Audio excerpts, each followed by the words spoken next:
Why does it keep saying that today, actually? Because you did an update. All right.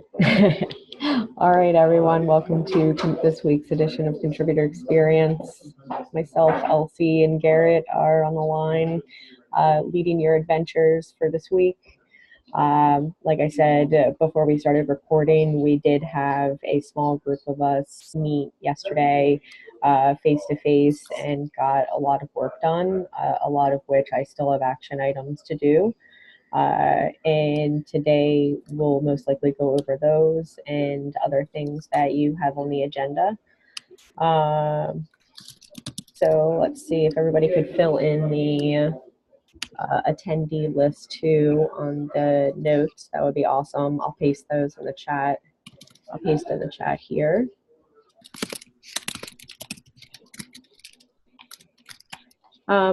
Before we actually get started, are there any new contributors on the line that would like to introduce themselves? No pressure whatsoever, just a good way to get in contact with us and meet you. All right. All right. So yesterday, one of the major things that we did was the more of the finalization of 1.10 goals. I know that sounds silly considering we're so close to it being done, but we do actually have a lot of work that's coming out of this cycle. I'm also going to be sharing the goals with you. If anybody has those handy too. Oh, actually, nope, I've got them right here. Sharing those in the chat as well. All right.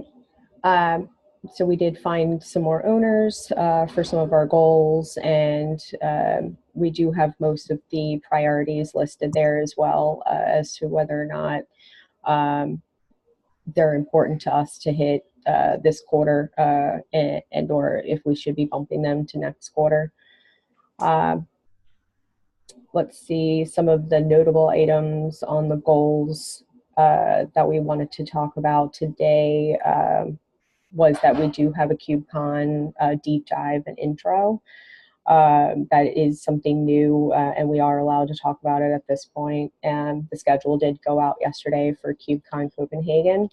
So that is an announcement. We do have an intro and deep dive. What this means is we have a 30-minute introduction session to folks who are interested in hearing about what's been going on, as well as current members of Contributor Experience. And then we also have a deep dive, which is another 30 minutes. And that is sort of a chance to interact with the community in like sort of like a working group setting. So similar to like a face-to-face as to what we did yesterday, where we'll pick a problem in advance and tackle it, or we can like actually deep dive into one main challenge that we're having and get feedback from folks that are in attendance there. Is there any questions on the KubeCon deep dives or intros? Okay, cool. And this is a part of our objective to just continually grow and promote this SIG. One of the important parts, I think, to this SIG is communicating out what we are doing, because we all are spread out across so many different special interest groups and community members, users, etc. So it's important that we tell folks kind of what we're doing and why we're doing it. And then I am committing these goals today to GitHub, so they're finally going to be out of this spreadsheet, and then we'll have comments and things like that via GitHub instead of the spreadsheet and things like that. I'm also going to create a nice to have do in GitHub as well. I did start that. It only has 2 lines in the spreadsheet right now in the separate tab, but this will be cool for us, I think, to as we grow. Get when new contributors do come into our fold and they're interested in helping out. This is a good way to point them to things that we would love to do, and maybe we just don't have the support in some way to do that. So I think that's it for 1.10 goal stuff. Questions, concerns, comments? Garrett or Elsie, anything else to add for 1.10 goals? Nope. Where are you committing it on GitHub? It's going to be in community? Yeah, in your SIG folder? Yeah, I was going to do, and this is also, if I wanted to talk about this too, but I was just going to add it to our SIG README.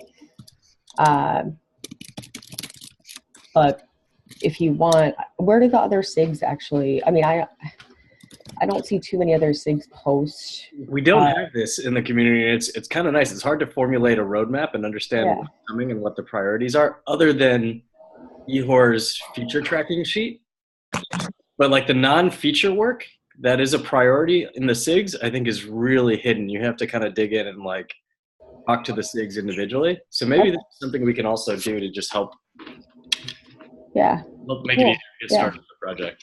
I mean, and I think the docs team actually does it too. I was trying to yesterday find it, but I just kept getting sidetracked. But they actually list their goals in like in a project-y way where they have owners and things like that are linked in there too.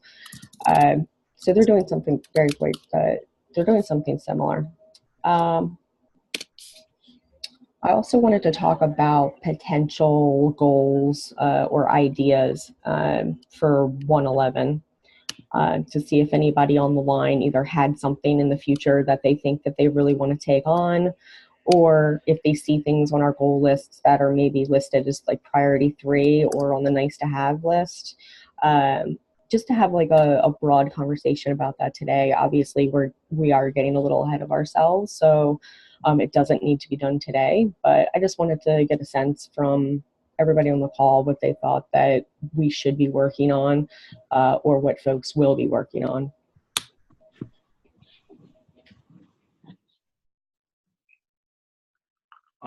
One thing that I want, we've remembered and forgot a couple times, that I think we should at least write down, if not prioritize in 110 or 111, is tooling to be able to sync GitHub teams from something committed in the repo.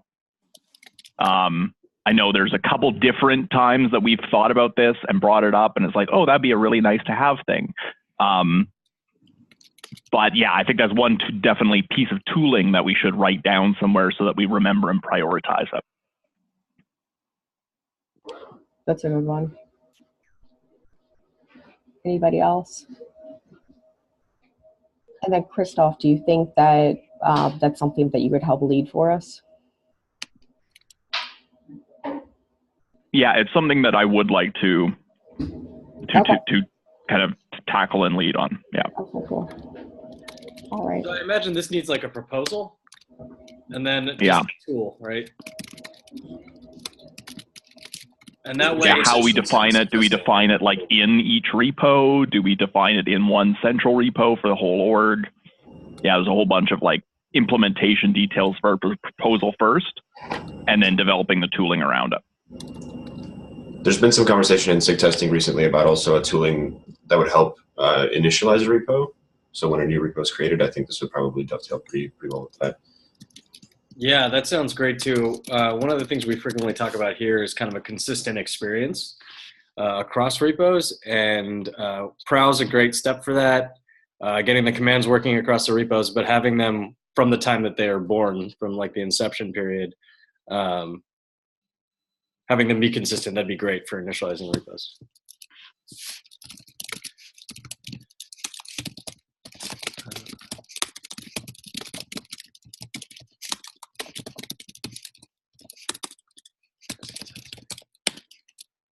Other things?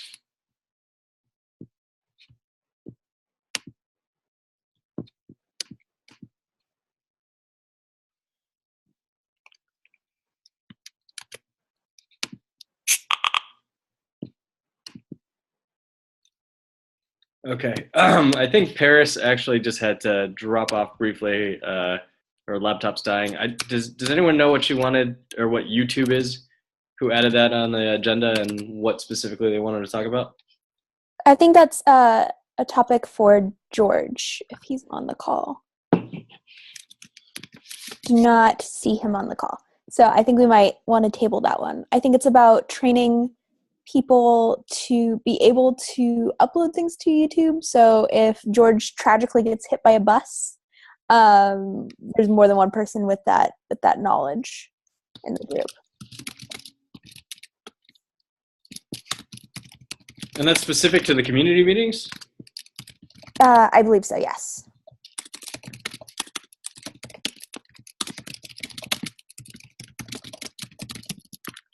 Roadshow, I think, was Paris also. So why don't we skip down to the process changes? Aaron, are you on? So Aaron's at the Helm Summit, but I figured I'd jump in and try to share some of that. Oh, yeah, I see the first bullet now. Go ahead. So, I mean, to be honest, too, since a lot of the people that are affected by these process changes or sort of had frustrations with it are also at the Helm Summit with him. This may be a good conversation to come back to in the next meeting. But for what it's worth, and so I had asked Paris and Jason, I believe both actually jumped in to the SIG testing meeting yesterday. I think so. Like the biggest issue that we are sort of getting is when a new feature gets rolled out. I think there was a lack of proper communication to get that out in the first place.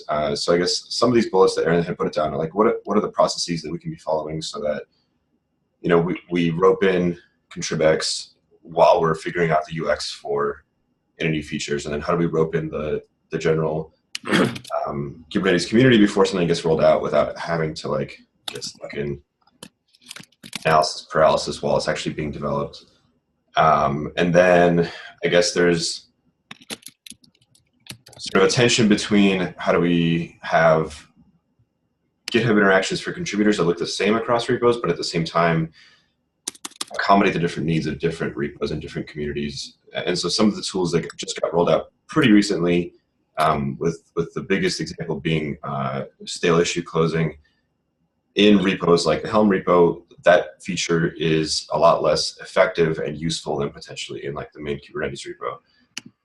And so I guess a question for this SIG would be, how do we resolve that tension? At what point do we say, okay, let's just make these experiences different because it's frustrating when they're the same?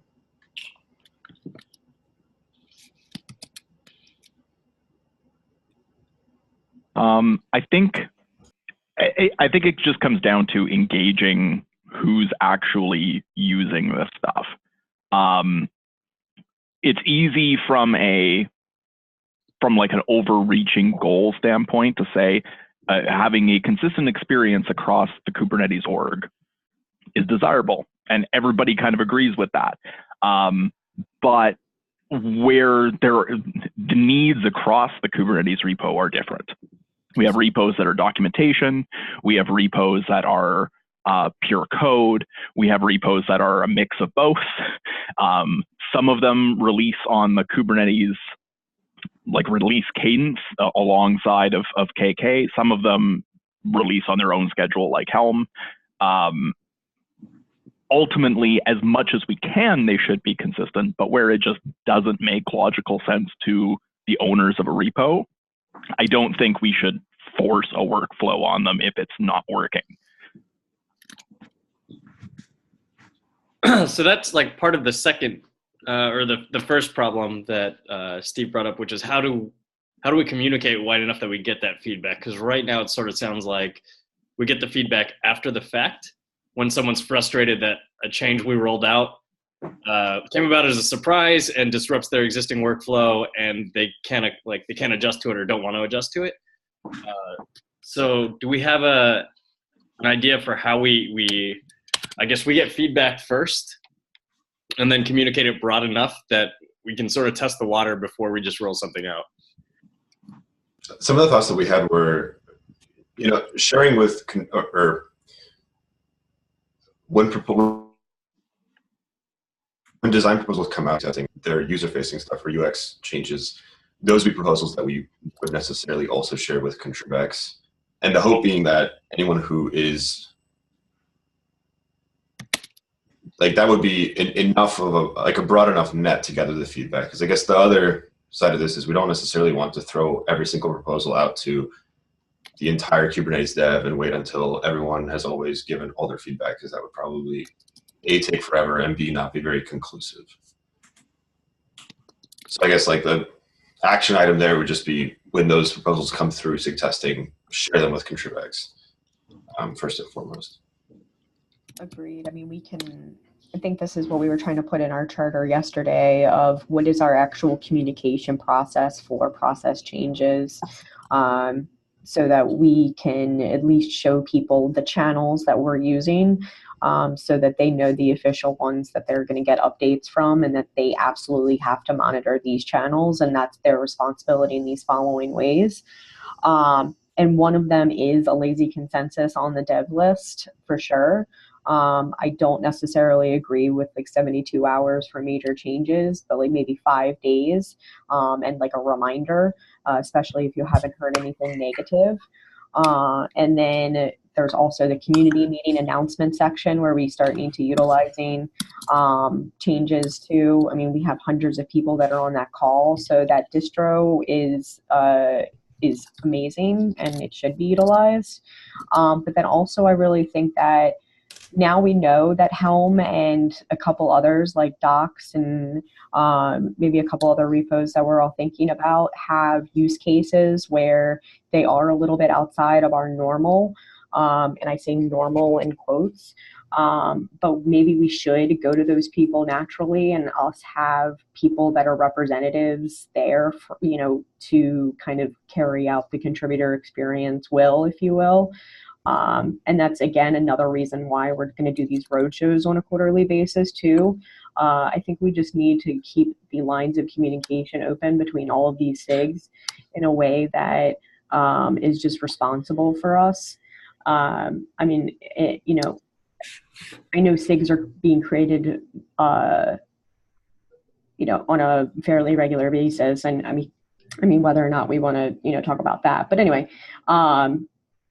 so, I don't know how scalable like roadshows and things like that are, but I think if we start getting people in the habit of including us in these feedbacks that they have, I think things will get a lot better. But in the case for Helm, I mean, I feel like there are workarounds that they could do. So I feel like I do hear both sides of the story. Or not necessarily story, but I feel like I hear both cases. So that's why I'm a little bit on the fence with it, because I do hear the need for consistency. And if they do have a workaround that they could use where we could still apply the change, then I'd say do it. But at the same time, I am sort of on a Christoph page where it's like, why are we forcing things on people? But again, I think I keep going back to the new contributor experience as well, taking precedent over this. Sorry for that rant. I just felt like I had to get that off my chest. So one of the things that I also noticed related to this is for core Kubernetes, if you want a new feature or something, now we've got that KEP process, so that there's like a formal way of getting feedback. There's a formal template for like proposing the change. You have to express your motivation, the problem you're trying to solve, the alternatives considered. There's like a clear way of doing that. So I wonder if we can adapt that, either use that exactly for Kubernetes contribution changes, or do something very similar. And I think that's beneficial in a couple ways. Like it's more declarative, which is like a very big theme in Kubernetes. So like the process, like the proposal's there and there's not a trail. But it also, we could also maybe get feedback on a more regular cadence. So right now, the way I think it works is we come up with an idea in Contribex or test infra, we propose it, we talk about it, we send out that email for lazy consensus, and then we just roll it out on whatever schedule. Maybe we can have like a bi-weekly or monthly, like this is when new processes are going to be rolled out. And so we can, give updates to the community meeting, and it's more on a regular cadence too. I don't know. That sort of was just an idea. What do people think? I really like that. Sorry, go ahead. I just wanted to say this sounds great. We're using an existing process to communicate. It makes it not more complicated. It's just leveraging what we already have. It's good. I was going to say, I think some sort of formalization around this process is huge because when I have tried to introduce process changes, and I'm one of those people that somehow does a lot of those, I've run into multiple buzzsaws in terms of thinking that there was consensus, knowing that the SIG in power to make the decision had already made the decision, and then still running into buzzsaw. So I think that there's a few things. One is understanding that the consensus model right now is broken in the sense that one objection basically can stall the entire thing. So there's no way to obviate objections, and the objections can be spurious or unrelated, or like there were things that were objections to the feature process that were like, oh, I didn't think the cap and the feature process were the same thing, so that we shouldn't move forward with that because it's you're duplicating effort or something. It's like, well, that's, you fundamentally don't understand or didn't read the proposal on feature process and how it's not the same as the cap. And so there's things like that we need to be able to untangle the decision-making process in a better way. Lazy consensus is not working. It's actually causing problems. The other thing is we need a way to present the decision-making process or the decision-making tools to people in a way that is effective. I've been using Google Docs. Other people use issues. Some people are using KEPs. And it's all over the map. Like there's no way to actually read a position and understand how you're supposed to interact to it or relate to it. And PRs and issues get so complicated with the unreadable discussions and stuff. So whatever this process for processes is, this needs to be really well thought out and implemented, or we're actually going to make this a lot worse. So I would charge us with the solemn duty of coming up with that and getting the steering committee to explicitly approve it, because if we don't have that, then we're sort of sunk. I guess the one piece of feedback I would have as well, I think one thing that I would be really careful about is having that like feedback come at the time right before the features are actually rolled out. So I guess it really depends on the stance that's taken about like how consistent do these things actually need to be between repos. But like what I wouldn't want to see is a developer create a proposal, get some feedback on it, actually implement the thing, put in good effort, and then send out the email to Kubernetes dev, oh, we're going to turn on this feature next week. Everyone says, no, we don't want that. All of a sudden that effort has been kind of not been put to good use. So I think potentially having like both sides of the equation, so feedback from a lot of people at the outset, and then also maybe if we're choosing to specifically not turn it on for certain repos, feedback actually when we turn it on. Well, I think that's part of this decision-making framework that I'm advocating for, is that one of the core pieces in a position statement should be impact. So if this is going to be, if I'm proposing, hey, let's deprecate the features repo, what is the impact of that? What does that actually mean in terms of the release team? What does it mean in terms of SIGs who have to do something different, or it's more overhead of paperwork or whatever? And with repos, like what is the impact of all the core ecosystem projects? What are there projects that have known different workflows that we need to reconcile before we implement? That's a really simple thing, but there's no good taxonomy or process around how we assess impact or how we go through that process. So there's a layer of governance around decision making that is I think it's one of our most vulnerable points as a project right now that could literally sink this project if we don't sort it out. Feedback early, feedback often. Another idea on the communication channel bit. It seems like having input from Contribex as far as when we're making changes to contributor workflow, like this being the forum that people give feedback in, I think is good, and I definitely support that. I also wonder if, I know we have a million mailing lists, but maybe setting like Kubernetes Contribex announce or something like that. If people don't necessarily want to subscribe to dev for whatever reason, because if they're not in core, dev is less important to them. And I don't know that we enforce Kubernetes dev on like Helm, for example, or the charts repo, or people outside of working on core. If there was like, hey, here's a low volume communication channel, but this is where we're going to communicate to you to let you know when there's these changes to contributor workflow, it might also be helpful if we're looking like a little bit wider scope. We have, there's going to be like multiple levels of repos. There's going to be stuff that's in the core Kubernetes org, but there's also going to be stuff that are like associated repos, and there's one other level that I forget off the top of my head, but they'll be using bots to different degrees and different workflows. So we may be in the future impacting more than just even the Kubernetes org with changes to bots and to workflows. So, I mean, I think we have several of those channels already that you're speaking of. And that are less noisy than Kubernetes dev. But I think, a meta problem is now we have to communicate out those channels. I did look into a Slack solution the other day. I looked in to see if we could do an announcements only channel and have admins post so that there's no other chatty communication going. Unfortunately, that is not a thing because that's for the general channel, and our general channel is Kubernetes dev. So that is off the table. So I thought we could use Slack as a solution for this, and that's not the case.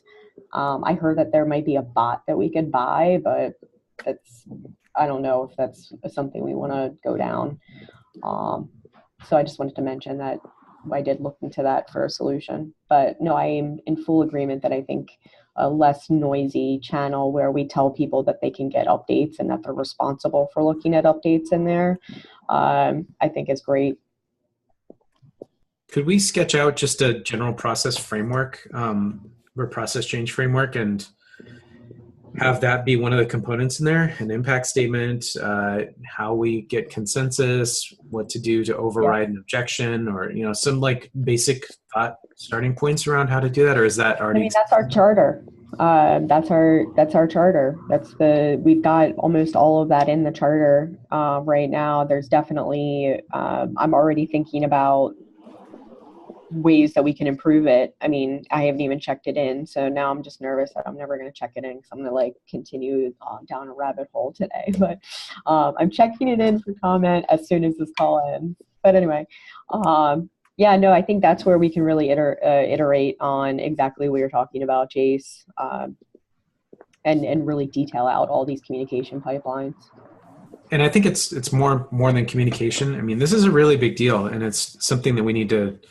Because, for example, if I decide as the release leader that I want to shorten code freeze, that's a very impactful change. And basically, I should be able to get feedback on that and decide if that's good for the community or not. I mean, as release lead, I can do that, and probably people will accept it. But is that the right thing? It's probably not. I mean, there's a lot of changes like that. The process changes.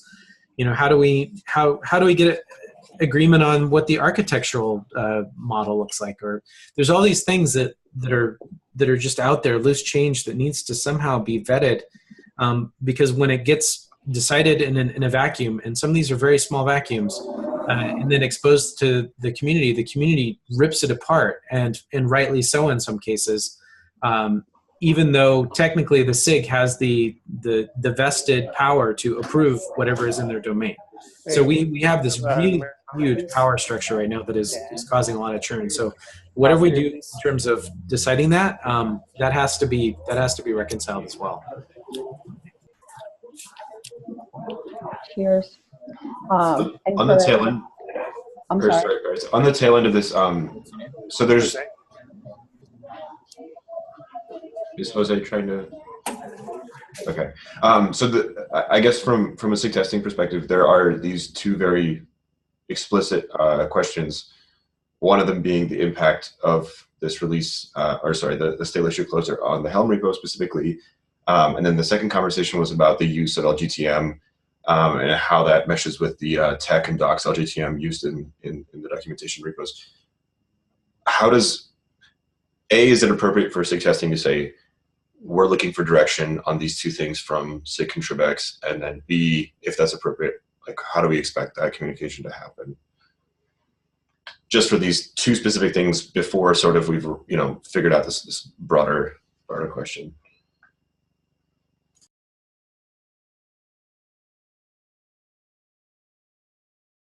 I have thoughts, but I don't want to take up I feel like I'm taking up the whole call. Because I guess right now there are these two GitHub issues, and there's conversations happening between the contributors that are having frustrations and then the SIG testing engineers. But I'm not sure that like we've roped in enough people, and I'd like to have like a more authoritative like answer come to us. Go ahead, Paris. Sorry about that. I just got kicked out of another room. Hold on one second. Sorry about that. Hold on. Actually, Garrett, you go. Hold on.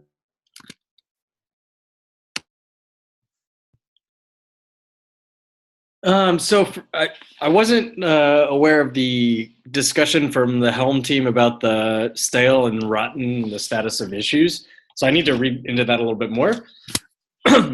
Is there still an issue with the LGTM and approve? Because when I was following that thread, it sounds like Docs was having trouble with it. And then Eric and some people from SIG testing spent some time explaining the process and the intention. And they updated their owner's file. I thought I saw Steve and Andrew comment on a separate issue. And so it works for them. They still didn't want implicit self-approve, which I don't think they have anymore.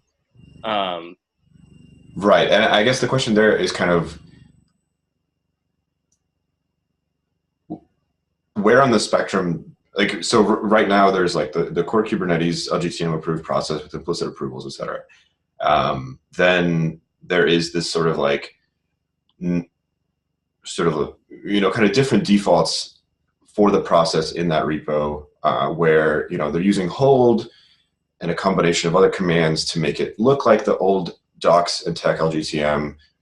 And I guess that's sort of the middle of that spectrum. And then the far end of that spectrum would be like, do we actually write code to specifically look for doc and tech LGTM? Is that a thing we want? Are we happy with like where they are right now, where they're using a different set of defaults for that workflow, but sort of still using the commands that everyone else has? Does that seem reasonable for new contributors that are more comfortable with other repos that come into this, and all of a sudden like /hold has a pretty different semantic meaning, like in this specific context? I think they need to document that in their repo. I think everything, like in an ideal world, I imagine the solution or it looks like everything is defined centrally in test infra. These are the processes across core Kubernetes repos. And if there are customizations, we've written them down in our repo in the README for contributing, right? So if they want additional automation for tech LGTM and docs LGTM, and they want the approvers mechanism to work differently, I think they can write it, and it's fine. We can even help them write it, but they also need to document that in their repo, because otherwise it is confusing for a new contributor trying to ramp up across repos. Yeah, I mean, when I put together the contributor guide, I said that each, that individual SIGs or projects may have their own contributing docs, and we should absolutely try and make them all align and make sense with each other and have this logical flow of hierarchy where you get familiar with the core concepts first and then look at the special requirements. But it is totally fair, I think, to have certain special requirements. If people are super married to having implicit approval, then that's, I don't think it's super disruptive for a new contributor to have that, because it doesn't even affect new contributors. But I agree fully with Garrett that there is a place to write that down, and it should be. Perhaps we could at least ask them to standardize where they put the per repo contributing. Yeah. When you say they, you mean all repos, right? Like that should be an A. Like the customer, I should know where to look. Right. There should be a standard like path in the contributing MD. Contributing.md. Top level maybe. Yep. And you know what I just realized too? Gwen, you might know this answer. In ours, I'm going to look in our new one right now that you created. Do we indicate to other people that they should be looking in the contributing.md file of other repos? Because I don't think I've seen that language. Specifically where to look? Yeah, like not specifically, but actually indicating to them that each repo may or may not have its own contributing markdown file, and that they should be looking there for any kind of customization or or whatever other experience that they might have in their contribution process. I think it's in the top level README. I can find it for you. Okay. Okay, cool. Give me a sec. On the Helm bit, I just have a question about, I'm just trying to understand, the bot closes technically after 120 days of zero activity, meaning they have 40% of their issues are over 120 days old without any kind of comment. It's been changed, so actually on request it's 150 days now. But yes, the comment from the Helm team is that over 40% of their issues remain untouched for about half a year. I'm so confused by that in general, I think. I'm going to go on the record and say that. But at the same time, I don't think any of us are here to tell people how to live their software engineering life. But I feel like there is a process that we could help them out with on maybe pre-labeling or like pre-commenting that like this is going to get worked on. I don't know. Right. I feel like there's a deeper issue with this one than the bot. Yeah, I think I totally agree with that, because it's sort of symptomatic of something else happening, and I think that they're using those issues in a way that probably the rest of the org maybe isn't. I was hoping, I mean, their summit is today, so they can't come in and comment. We do have a mechanism in test intro to implement like custom robots that maybe just work for your repo, and so potentially, yeah, there could be a process where like, oh, we automatically add that label, and hey, like don't touch it. Well, but yeah, the good news is Aaron's there. Right, and so hopefully he'll get that. No, he is. I talked to him today already, and it sounds like he's already gonna put the word out, and I think he was in the same light of this seems off, and that maybe we should help them figure that part out and not the bot part, and leave the bot part alone, because the bot part's doing its job essentially. I mean, at least that's what I look at this as. I think the bot should be picking up challenging parts of our process with issue triage. So that's just my 2 cents about it. Does anybody not agree with that take? Because I feel like we should just leave the bot alone.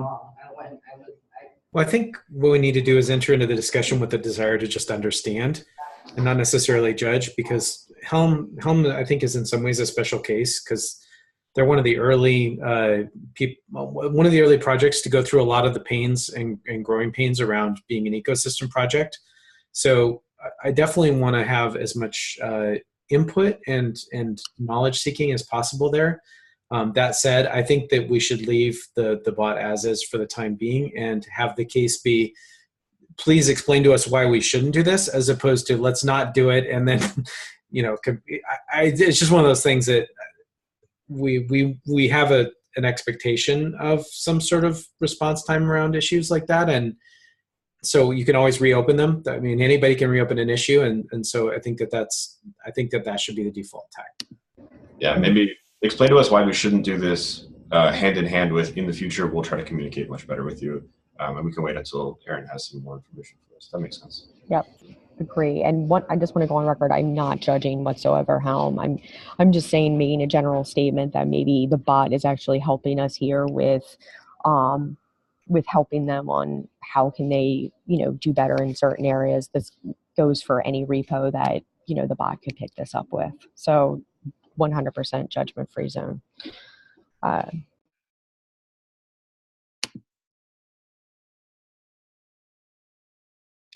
All right, I found the parts where it talks about specific contributing MDs, and it doesn't actually say anything about individual repositories. So I like Ben's suggestion. A lot of the repositories already have contributing MDs that do point back to the contributor guide. I actually went through them. I don't have my notes for that with me right now, but I actually went through them about a month ago to see what was going on there. And some don't need a contributing MD, or they have a contributing MD that says, do not contribute to this, which is fair. But I think in addition to SIGs having contributing guidelines, it's almost more important that repositories do. So, or it is more important.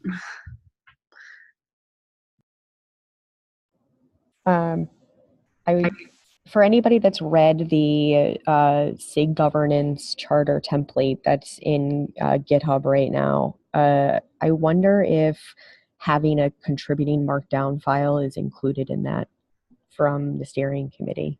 I guess that's just a sidebar note for me to check. That's just SIGs though, not repositories. Yeah. Well, I know Aaron also has his template project as far as like, here's what new repos should have in them. That's another place that we should probably make sure that has at least a boilerplate.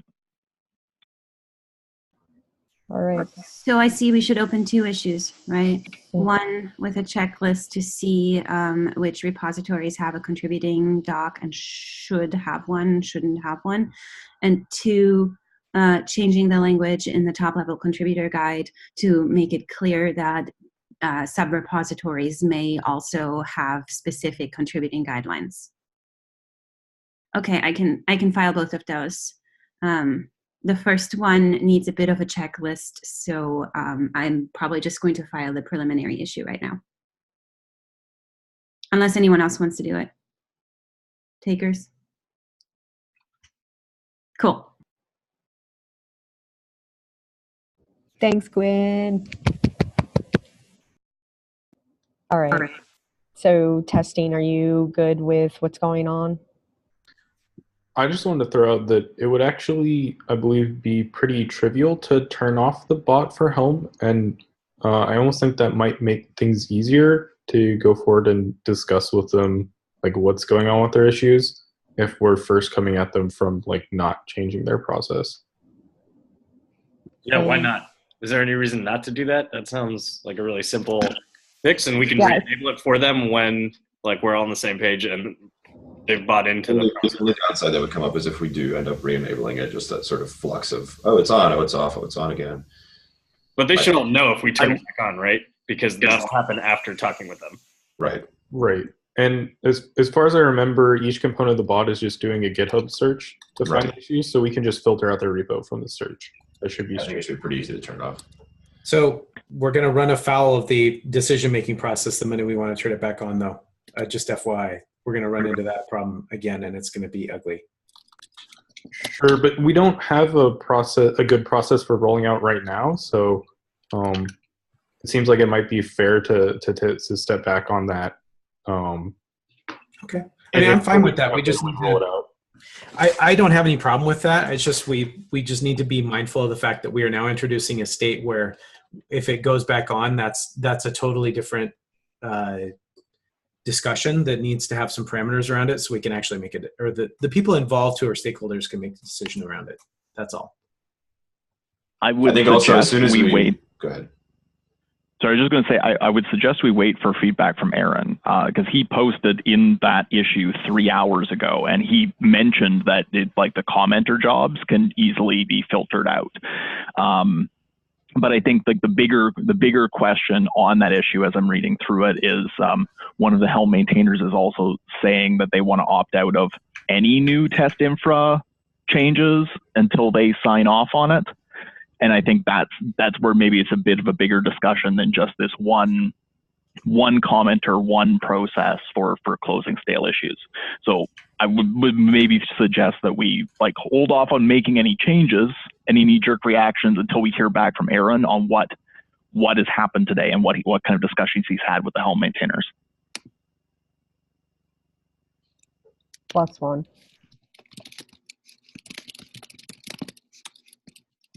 Okay. If the decision now is don't make any decisions today, let's wait for Aaron. I think that makes sense for me at least.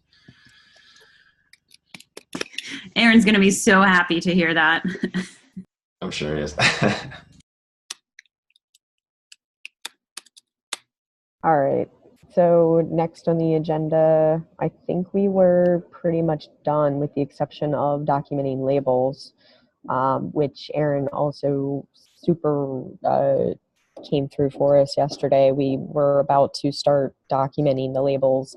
We each like took a page, and by document I just mean define, so that we can have a good place for both new contributors and current contributors to get like genuine definitions of some of them.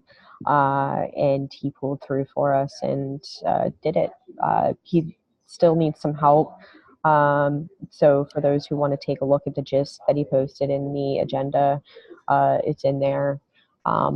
Ideally, what we're going to do is add the word label to the community part of the glossary. And that's going to have this link to a table in Markdown, which would generate the labels and also have the definitions. Super thanks to Aaron too. I'm sure he'll listen later, so thanks Aaron to that. Questions, concerns, comments about labels for defining them? Quick question. Could you point me to a link for that table? Yeah. I think it'll be very useful for a tool we're working on. Yep. Well, this is Aaron's gist. Is it in the notes? Yeah, it's at the bottom of Yep. the note. 9. I just put it in the chat. So yeah, that was super awesome because we were each going to take a page, and then G-Rod was like, "Aaron did it." It's always nice. Yeah. All right, and then there is. Go ahead. I'm sorry. Was somebody else going to say something about the labels? Okay, cool. There is a cap in, actually. Joe Bita put that in for a new community site. So that is underway. I think most of us are in agreement that the community site at the very least needs a new redesign. And this is community site as far as kubernetes.io/community. I'll put that, hold on. kubernetes.io/community. And this is pretty much our portal that we have to link people to the master calendar of all things SIG's working groups and programs that we run as events for Kubernetes. But we want to add the KEP process, contributor guide documents, and pretty much anything else that we think a contributor portal should have. Obviously, requirement gathering TBD. But this is the start of that conversation. The only thing right now that we're waiting for at this point is for Linux Foundation to weigh in, because there have been discussions on their end for redoing some of their project websites, and that's pretty much as much information as I have right now on that. They're supposed to be weighing in hopefully today on the issue. George actually wrangled them into commenting on GitHub, just because we have some of that stuff via email, so we want to make it as public as possible. So definitely highly encourage folks to look at the KEP, make any comments that you have on the GitHub issue, and we can keep rolling with that. Questions, concerns now, or just comments in general about the community site?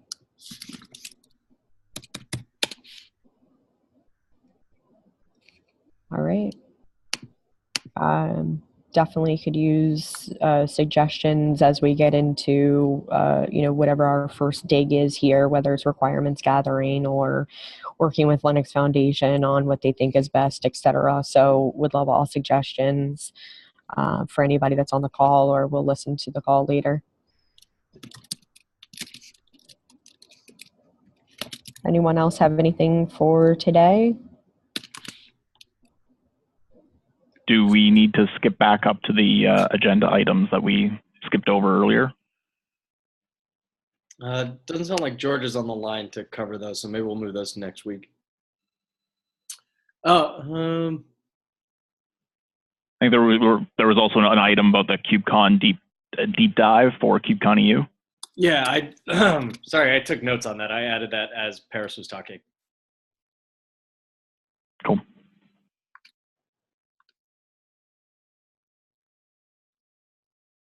All right, then. Thank you, everyone. In 10 minutes back.